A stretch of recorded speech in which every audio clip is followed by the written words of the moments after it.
बिल्ली अपने बच्चों को ले गई। उसकी माँ को ये जगह ज्यादा महफूज नहीं लगी होगी। माँ हमेशा अपने बच्चों को महफूज रखने के लिए सब कुछ करती है। बस दुआ करती हूँ कि जब भी तुम यहाँ से जाना चाहो जा सको। मेरे सामने आकर कहती कि तुम्हें जाना है तो चली जाती।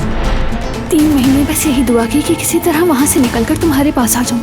सिर्फ अपने महबूब से मिलने का ख्वाब था दिल में। कहीं ये सबीहा का जासूस तो नहीं है? खैर कोई खबर है क्या? सबीहा के बारे में कुछ मालूमात मिली है मुझे। कल जवदत की बर्थडे है, उसी की दावत देने के लिए आए हैं। मेहमानों को अंदर क्यों नहीं बुलाया? दिलान भी खुश हो जाती है उन्हें देखकर। फिलहाल मेहमानदारी का वक्त नहीं है दादी जान, किसी मुनासिब वक्त पर दावत दे दूंगा।